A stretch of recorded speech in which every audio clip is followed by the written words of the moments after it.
Bonjour, aujourd'hui on va présenter le projet du groupe 21 sur l'école du futur, fait par Aline Hassan, Mariam Hotet, Nainoureddin et Rai Koumaï. Donc tout d'abord on a le plan.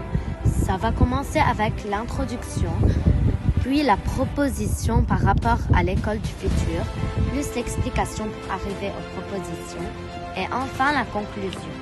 Tout d'abord, on va commencer par l'introduction. On dit souvent que l'école prépare l'avenir, mais je me demande parfois à quoi ressemblera vraiment l'école du futur. Sera-t-elle entièrement numérique avec des écrans partout ou au contraire plus humaine, avec davantage de projets et de créativité? En imaginant les classes de demain, je vois un lieu où la technologie nous aide à apprendre plus facilement, où chacun peut avancer à son rythme et où les professeurs deviennent des véritables guides. L'école du futur, ce n'est pas seulement des robots ou des tablettes, c'est surtout un endroit où l'on se sent motivé, curieux et prêt à construire le monde de demain. C'est cette vision que j'aimerais partager. Premièrement, pour la première proposition, aujourd'hui, l'ordinateur est de plus en plus utilisé à l'école et certains pensent qu'il pourrait remplacer les livres. Un ordinateur peut contenir tous les manuels, éviter les cartables trop lourds et offrir des exercices interactifs qui rendent les cours plus intéressants. Les mises à jour sont aussi plus simples au lieu de racheter un livre. Il suffit de télécharger une nouvelle version. Mais ce changement pose aussi des problèmes. Tout le monde n'a pas un bon accès au numérique. Les écrans fatiguent les yeux et certains préfèrent encore lire sur papier.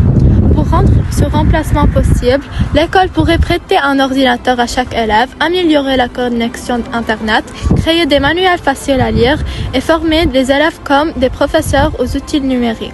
Ainsi, même si l'ordinateur ne remplace pas encore totalement les livres, il pourrait devenir un outil essentiel dans l'école du futur. La deuxième idée, c'est d'encourager les élèves à utiliser des moyens de transport non polluants pour venir à l'école. C'est important parce que ça réduit la pollution autour de l'établissement et ça évite les grands embouteillages du matin. En plus, marcher ou faire du vélo, c'est bon pour la santé et ça met de bonne humeur avant de commencer les cours. Pour y arriver, l'école pourrait installer des parkings à vélo sécurisés, organiser des journées sans voiture ou encore créer des chemins plus sûrs pour les élèves qui viennent à pied. On pourrait aussi faire des défis entre les classes pour motiver tout le monde ou proposer des abonnements de bus moins chers grâce à toutes ces solutions. Venir à l'école de façon plus écologique deviendrait beaucoup plus simple. Ensuite, nous allons parler de la gestion du stress et de la promotion de la santé mentale. Le stress est une réaction naturelle de notre corps face à une situation difficile. Il peut affecter notre corps, nos émotions et notre comportement.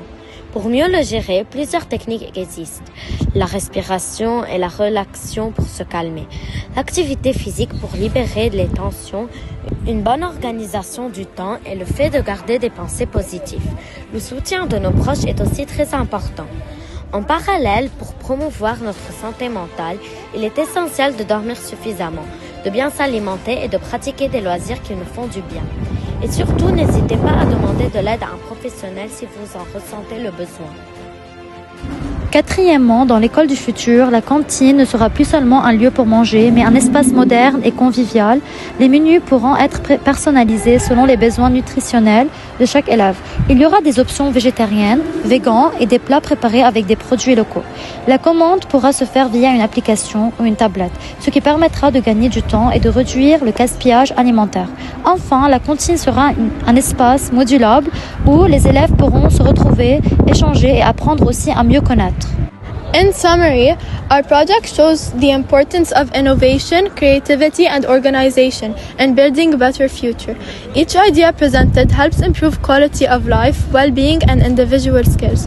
This project reminds us that thinking about and imagining the future allows us to prepare a world that is more adaptable, more efficient for everyone.